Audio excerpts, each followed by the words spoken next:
Hola, hola, ¿todos ven mi presentación? Sí, profesor. Sí.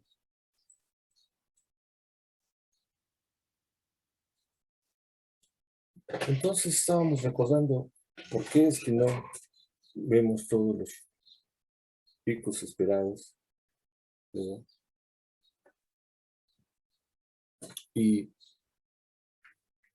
pues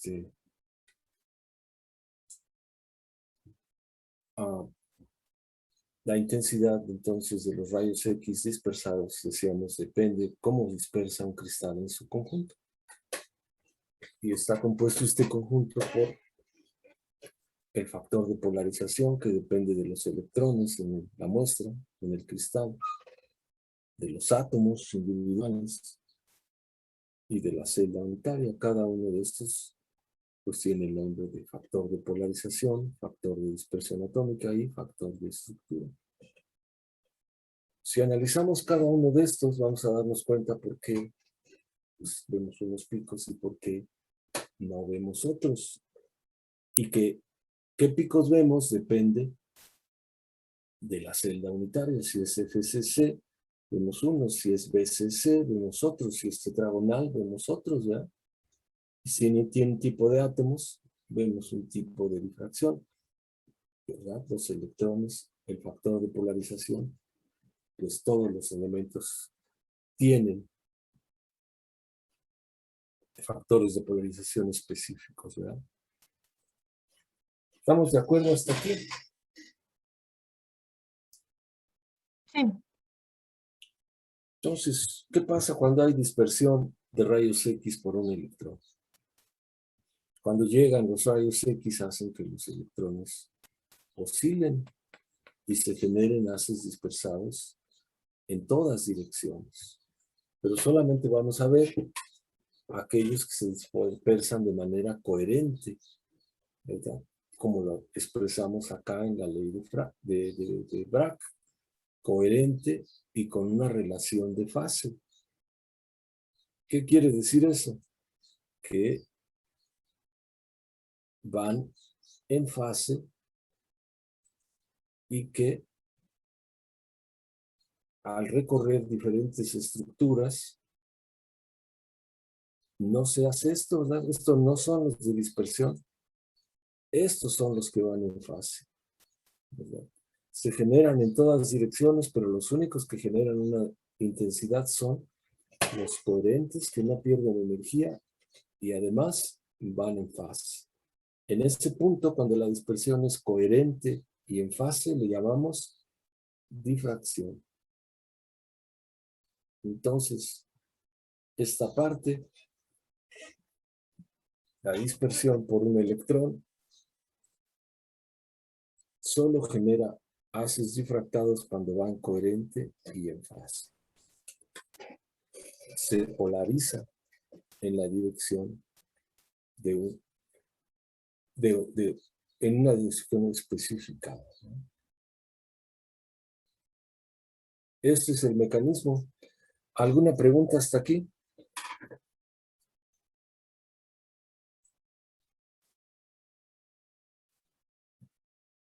¿Verdad? Entonces, para una onda polarizada tendríamos una intensidad como esta. Esta masa es pequeña, tendríamos una cierta intensidad. Si la masa es muy grande, la intensidad sería muy alta. Y pues, aunque podríamos pensar que también los protones intervienen, pues esta masa sería mucho, muy alta y esta intensidad mucho, mucho, muy baja, ¿verdad?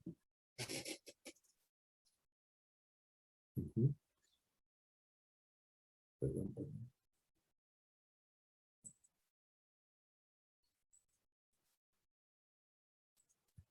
Podríamos hablar de que también se realiza en un cierto plano y la intensidad quedaría como está aquí especificada, ¿verdad? Creo que aquí le cambié a seno y aquí lo dejé de forma como en el inglés, ¿no? ¿Sí? Si no fuera polarizada, tendríamos diferencias. Aquí está todo el mecanismo. para el que lo quiera tener como referencia, pero entonces la identidad total sería una suma, ¿verdad? Si la onda no estuviera polarizada. Más detalles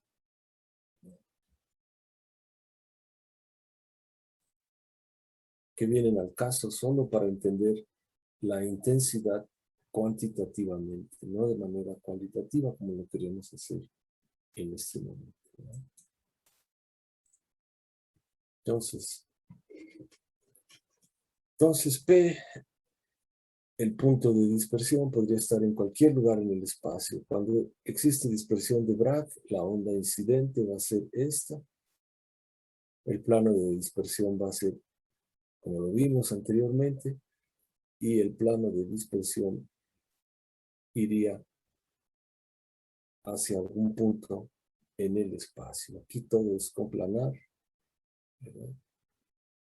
En cuanto a la generación por parte de la muestra de los rayos X difractados desde el punto de vista interacción con los electrones, polarización.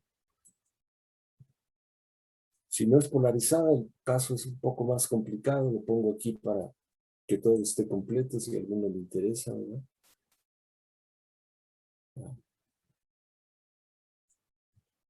Entonces, el factor de polarización, cuando se hace con un haz que no está polarizado, que no viene en una sola tipo de longitud de onda, nos daría una cosa así, ¿verdad? La intensidad nos daría este valor. Este factor es entonces el factor de polarización, ¿verdad? Resultante, ¿verdad? La masa del electrón pequeñita, ¿verdad? La velocidad de la luz, la intensidad relativa de entrada, ¿verdad? Y el factor de polarización. ¿Cómo va variando ese factor? Pues con el coseno de 2 teta, ¿verdad? ¿Cómo va aumentando?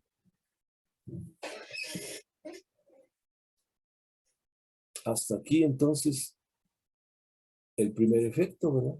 Polarización, que es para cada electrón muy similar.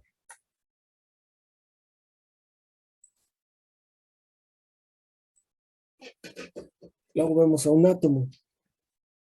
Esto va a estar directamente relacionado a, pues, cuántos electrones tenemos, ¿ya?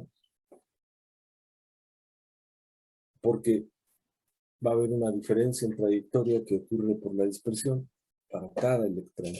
Por supuesto, también depende de la longitud de onda. Entonces, depende del número atómico y nos da una trayectoria, ¿verdad? Donde teta, el ángulo de dispersión que lleva a diferencias de trayectoria, igual que como definimos teta anteriormente, ¿verdad? En la dirección frontal, como vimos con la ley de Bragg, pues las ondas dispersas están en fase, ¿no? La dispersión atómica y su factor se vuelve entonces una amplitud de la onda dispersada por un átomo entre la amplitud de onda dispersada por un electrón, ¿no? Entonces, este factor se vuelve importante para el factor de dispersión atómica. Acá este factor va decreciendo conforme el seno de teta se va acercando a 1, ¿verdad? Dividido entre la longitud de onda, por supuesto. Completamente esquemático. Entonces, a mayor Z, mayor dispersión coherente. Menor dispersión incoherente. ¿Por qué? Porque la relación seno-teta entre lambda va aumentando o disminuyendo, como ahí se mostraba. Entonces, dispersión por un átomo. Entonces, hay que recordar, la celda unitaria convencional tiene puntos de red en los vértices. Podríamos tener o no tener átomos en los puntos de la red. La forma de la celda unitaria es un paralelepípedo en 3 dimensiones para llenar el espacio. Podrían haber átomos adicionales dentro de la celda, ¿no? A esa celda unitaria le llamamos no primitiva. Los átomos adicionales pueden ser parte del motivo o la base, lo que conforma a la estructura. O sea, hablamos anteriormente de que un cristal es una red más una base o motivo. Este recordatorio es familiar para todos ustedes.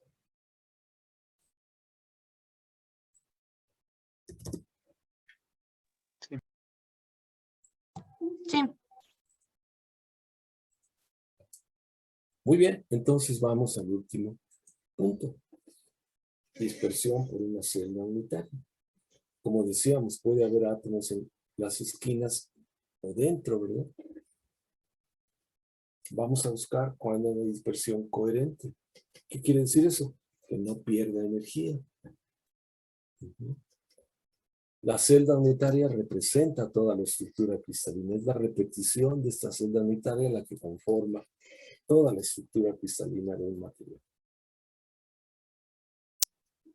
Las ondas dispersadas por varios átomos en esta celda unitaria pueden interferir entre ellas para crear finalmente lo que se difracta.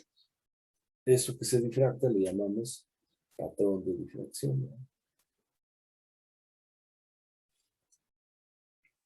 Entonces, aquí, por ejemplo, la onda dispersada del plano intermedio no necesariamente está en fase con las ondas dispersadas en los planos de arriba o de abajo, porque está siendo dispersada por otro átomo, ¿verdad? En otra posición. No necesariamente está en fase con las ondas en verde, ¿no? Acá es donde estamos recibiendo el patrón de difracción, la intensidad difractada.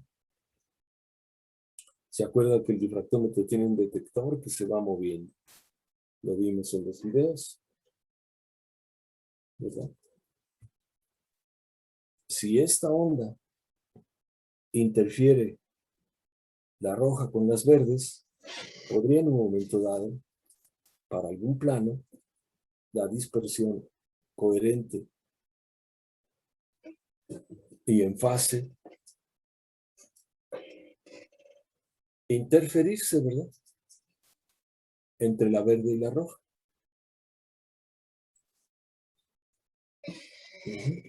Aquí está otra situación parecida a esta, ¿verdad? Pero un poco más general, porque ponemos los átomos a una distancia X, ¿no? En la celda unitaria aquí están los vértices y ponemos en X o en otra distancia en diferentes planos, ¿verdad? ¿Para qué? Para resaltar que dependiendo de la posición donde estén, podría haber interferencia constructiva o destructiva, ¿no? ¿Hasta aquí alguna pregunta?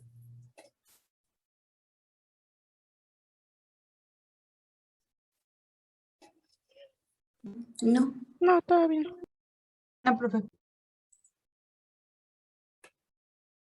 Podemos hacer el tratamiento, ¿verdad? Ver las trayectorias. AC, por ejemplo, esta distancia, hasta donde está el átomo, es igual a DH00, porque nada más lo estamos viendo en una dirección, ¿verdad? Y eso es A, trigonométricamente hablando, entre H, ¿verdad? A haciendo esto, y H, pues esta distancia, ¿verdad? A, H. Entonces, MCN, la diferencia de trayectorias, es igual a AC, igual a, en fase, lambda, ¿verdad? RBS, ahora no esta, ¿verdad? Sino esta de acá, pues también tiene que ser igual a esta distancia, ¿verdad? AB, para que se mantengan en fase. Si dividimos las dos, nos da esto. ¿Cuál es la diferencia entre la trayectoria del rayo 1 y la trayectoria del rayo 2? Pues MCN, ¿verdad? Rayo 1, rayo 2, nos da esto, la ley de Bragg. ¿Cuál es la diferencia entre R1 y R3? Pues nos da esto. Sustituyendo lo que sabemos de acá, nos da una onda. Debido a que los átomos están en una posición X, que podría llegar a interferir con la otra, ¿verdad? La roja y la verde. Y nos da este valor, un pequeño shift, ¿verdad? Que es igual a todo esto. Hay una coordenada fraccional, como podemos ver aquí. ¿Cuál es la coordenada fraccional? Pues 2pi lambda delta, ¿verdad? 2pi hx entre a, o bien 2pi hx', si le llamamos a esto x entre a, x', la coordenada fraccional. Entonces, la diferencia de esta trayectoria y cómo va la fase dispersada coherente, pero no en la misma fase que la otra, ¿verdad? Pues es esto. 2pi hx', donde h se refiere precisamente a la dirección en x, ¿verdad? Ahora, si lo hacemos para y y para z, pues sería 2pi hx', 2pi k, porque ahora es en y, x, y 2pi l. Todo independiente de la forma de la celda unitaria. R3 viene de los átomos extras, en posiciones adicionales. Lo equivalente a los rayos, ¿cuáles eran? Rojos, ¿verdad? Y los otros serían los verdes. Entonces tendríamos esta dispersión o difracción diferente, ¿verdad? Adicional. ¿De acuerdo? ¿Alguna duda?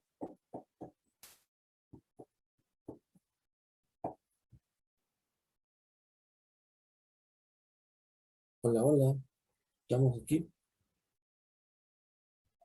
Sí. Sí. Muy rápido. ¿Alguna duda?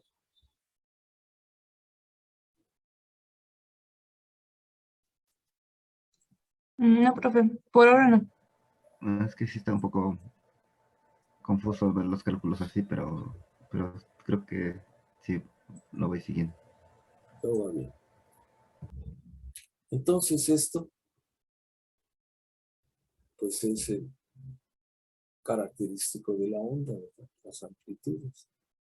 Si el átomo B que estaba ahí es diferente al átomo A, pues nos darían diferentes factores de dispersión atómica. Estamos viendo aquí el factor de estructura, ¿verdad? A y B serían los átomos aquí, ¿verdad? Si son distintos, tendríamos que, pues, dar lugar a considerar eso, pero esto ya entraría acá arriba, ¿verdad? Dispersión de un átomo. Sería adicional a la dispersión de la celda unitaria. Entonces, para la onda, y usando notación compleja, ¿verdad? Pondríamos todo esto aquí en la exponencial y aparte F para cada átomo, ¿verdad? ¿Sí?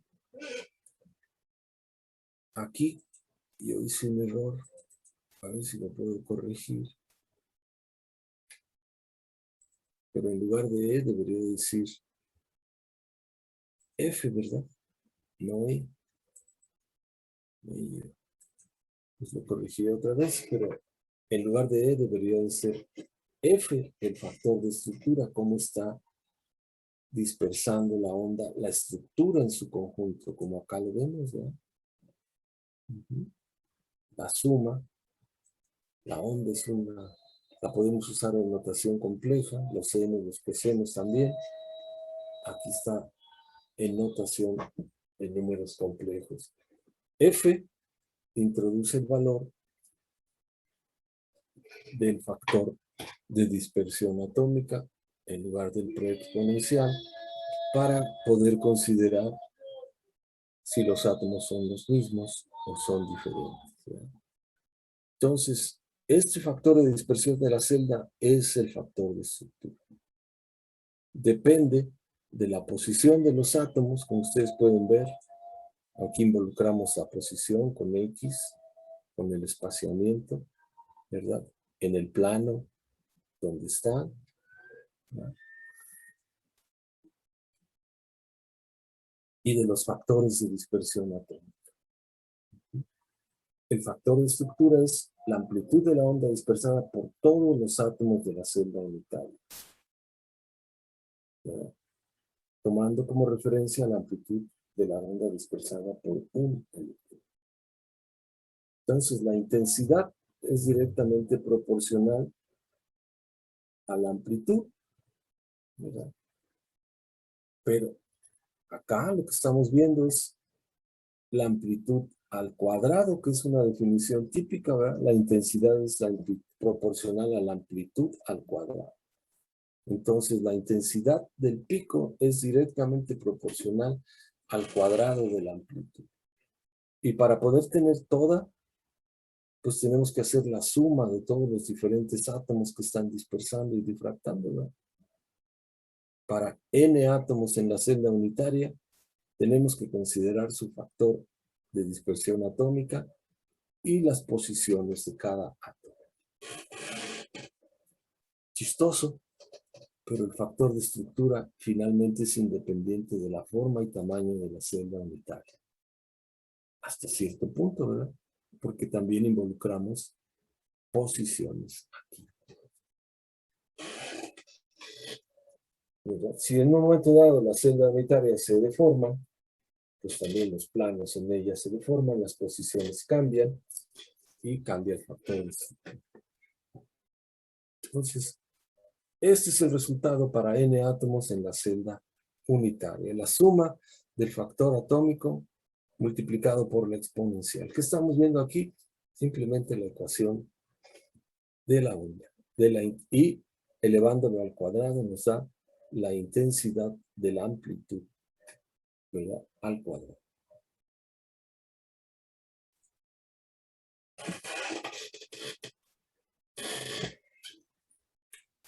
¿Alguna duda hasta aquí?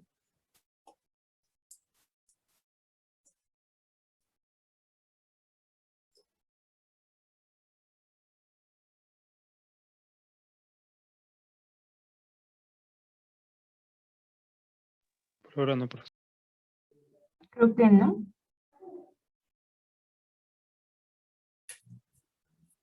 Bueno, entonces vamos aplicándolo a celdas simples para tener más claro este concepto, ¿verdad? La cúbica simple, por ejemplo. Los átomos están en las posiciones 0, 0, 0, ¿verdad? Todas estas son 0, 0, 0. Entonces el factor de estructura era este, ¿verdad? Todas son 0, 0, 0. F, el factor de la celda del factor de estructura, se vuelve F minúscula, porque todos los átomos estamos asumiendo que son los mismos, ¿verdad? El 0, 0, 0. Para este caso, el factor de estructura, ¿verdad?, es independiente del plano de dispersión. Siempre es el mismo. ¿Sí? ¿Qué pasa en este caso? Pues que veríamos un valor de intensidad un valor de el cuadrado de la amplitud, un valor de intensidad constante para todos, ¿no? Todos los planos nos darían una reflexión. Si vemos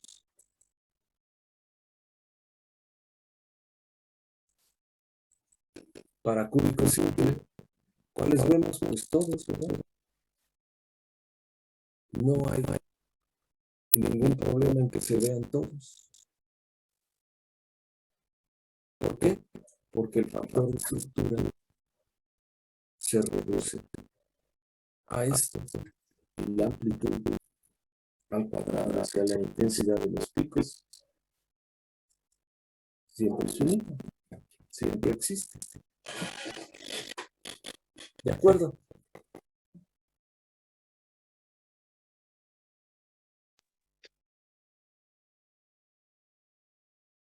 Si se acuerdan de estos valores,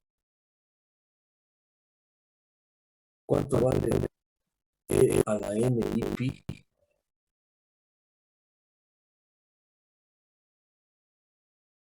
Vale menos 1 en la N. Sí. Cuando es impar, pues vale menos 1. Cuando N es par, pues vale más 1. ¿Se acuerdan también de cómo se define el coseno? Porque lo vamos a estar usando. ¿De acuerdo? Entonces, en el caso de una estructura cúbica simple, todas las amplitudes tienen valores finitos.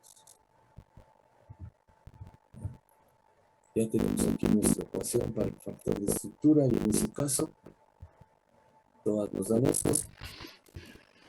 Todos van a verse, todos van a tener valor.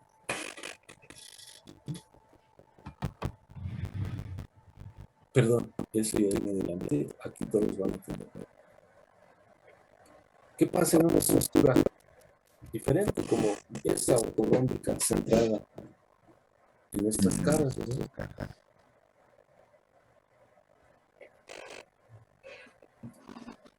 Pues, ¿cómo definimos aquí la celda? Con el átomo que está en la esquina, 0, ¿verdad? Y el átomo que está en medio de la cara, que es un medio, 0. También puede ser 1, medio, pero este es equivalente a este, ¿verdad? No necesitamos estos dos, 1 y 1.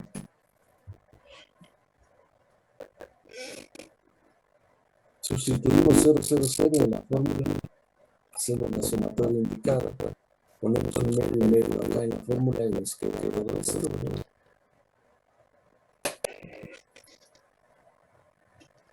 H más K se vuelve un número real. Si los dos son pares, nos van a dar, o son impares, H y K son pares, pues nos va a dar otro número par, ¿verdad? Por ejemplo, en estos, entonces F se reduce a 2F, ¿verdad? Porque este se volvería 1, de acuerdo a la relación que les estaba mostrando acá, 1 menos 1, ¿verdad? Par. ¿Para qué casos son esos? H y K son pares, 0 son pares, 1 y 1, los dos son impares, se da lo mismo. Los dos impares, los dos pares, los dos pares, como todos estos, nos va a dar este valor.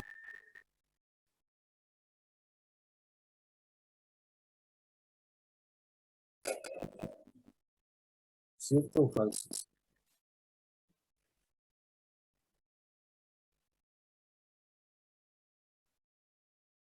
¿Ah?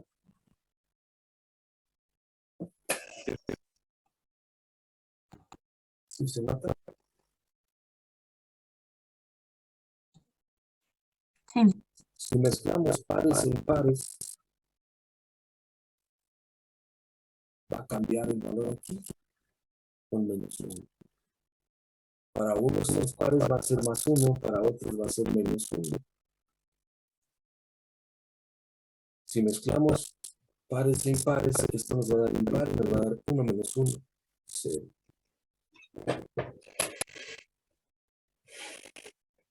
Entonces, para esta estructura cúbica centrada, todos pares y todos impares,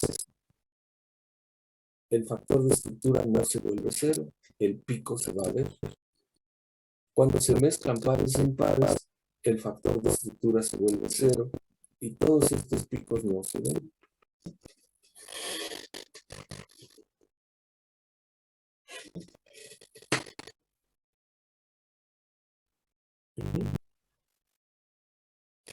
En este caso de esta estructura, F es independiente del índice L, H, L. ¿Por qué? Porque los átomos están colocados en el centro de las capas. Y es independiente, se puede mover en esa dirección, siempre es lo mismo. ¿De acuerdo? Entonces, ¿cómo es que se hace 0? Por el factor de estructura que se vuelve 0. En el caso del ortorrómbico, así es, a partir de la ecuación que se derivó anteriormente. ¿Verdad? Cuando está centrado, así tenemos la translación, algunos planos se vuelven con una amplitud 0 y una intensidad 0.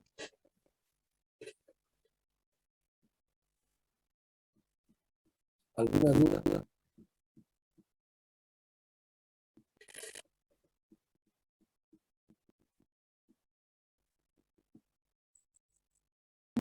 No, no, profe.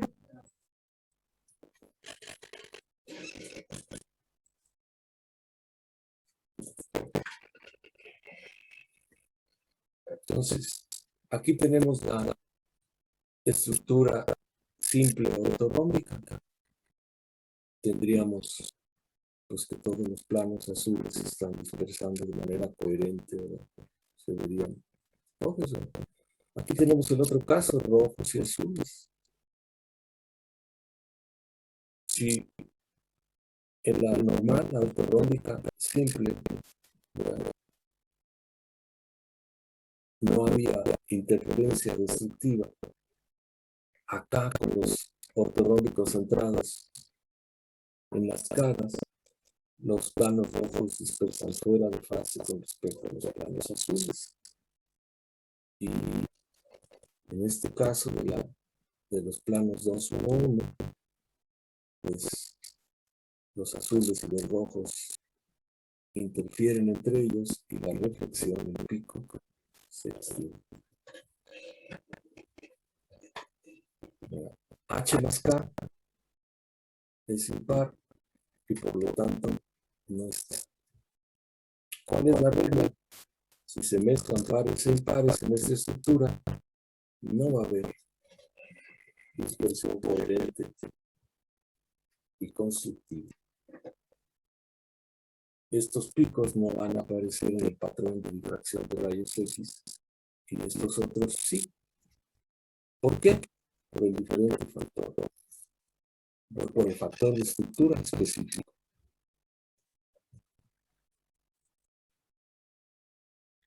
¿Qué pasa en ortorrómbico centrado en el cuerpo? Hacemos el mismo análisis, ahí está clarito, ¿verdad? Se van a ver todos estos. Cuando HKL es par, ¿ya? H más K más L es par. Aquí 1 más 1 más 0 es 2. 2 más 0 más 0 es 2. 2 más 1 más 1 es 4. Todos se suman, son pares. Hay interferencia constructiva, vemos todos estos picos. Pero en esta ortorrómbica centrada en el cuerpo, no se ven todos estos porque H más K más L es impar. A esto le llamamos las reglas de selección, ¿verdad? Vimos en el caso de la ortorrómbica centrada en las caras, ahora la ortorrómbica centrada en el cuerpo. ¿Alguna duda hasta aquí?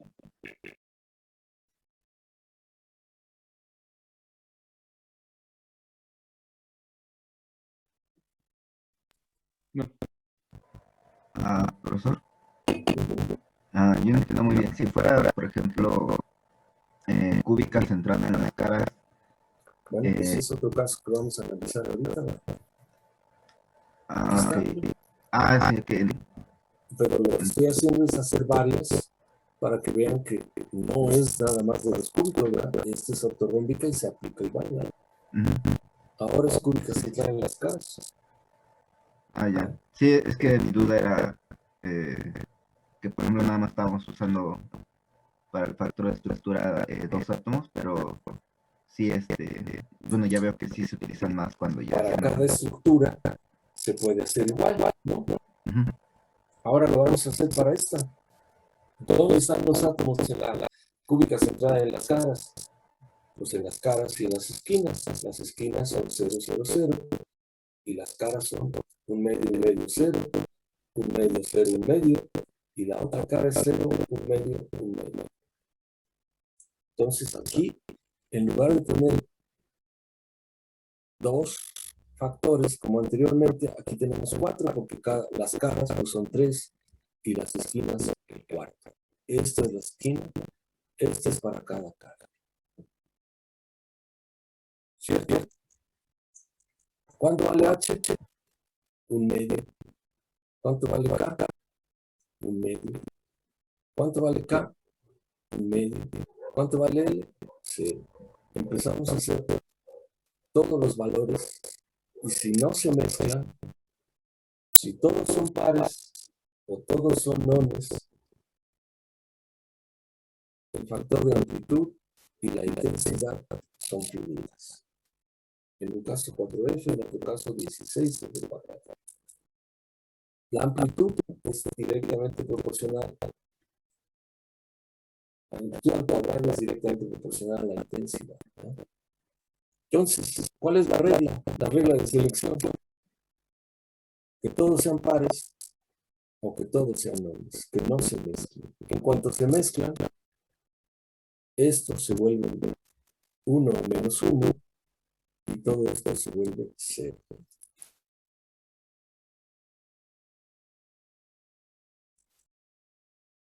¿De acuerdo?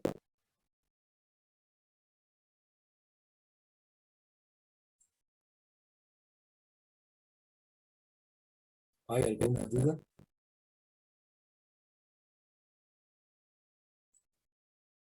Cuando hablo de 1 menos 1 es esto, ¿verdad? Cuando E a la I pi es par o cuando es impar, ¿verdad?